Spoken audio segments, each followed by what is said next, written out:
बात तब की है जब मैं 7 साल की थी। उस वक्त मेरे घर पे एक इतनी खराब चीज़ हुई कि मैं उसे भूल नहीं पाऊंगी।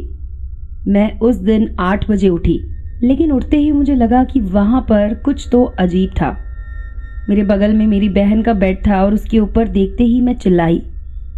वहाँ 2 सर हवा में तैर रहे थे।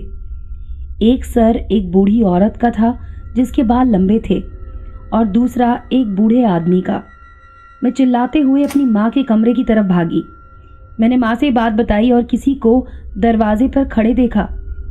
उसे देखते ही मैं चिल्लाई और माँ के गले लग गई।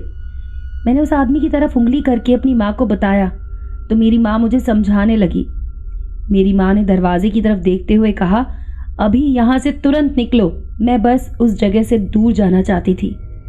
उसके बाद मेरे साथ ऐसा कुछ नहीं हुआ जब तक कि मैं 13 साल की ही हुई थी। एक बार की बात है कि मैं अपने दोस्त के यहाँ से आई और वापस आकर लाइट ऑफ करके सो गई। सुबह 4 बजे अपने आप ही मेरी नींद खुल गई और मैंने दरवाजे पर दोबारा उसी डरावने आदमी को देखा। उसकी आंखें मुझे अपने सामने दिख रही थी। मुझे वो सारी बातें दोबारा याद आ गई। मैंने अपना चेहरा ढक लिया। जब मैंने वापस बाहर की तरफ देखा तो वो वहां नहीं थी और फिर मैंने उसे गायब होते हुए देखा। मैंने अपने मम्मी पापा को ये बात बताई। इस हादसे के बाद मेरे अंदर सोने की हिम्मत ही नहीं हो रही थी। मेरी माँ ने कहा कि अगर तुम चाहो तो तुम टीवी देख लो या फिर तुम यहाँ पर ही बैठ जाओ।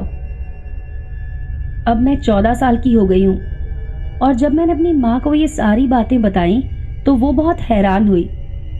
उन्होंने मुझसे कहा कि ये शक्लें बिल्कुल मेरे दादा और दादी से मिलती हैं, लेकिन मुझे नहीं पता कि अभी भी हमारी खिड़की पर वो आदमी कौन है।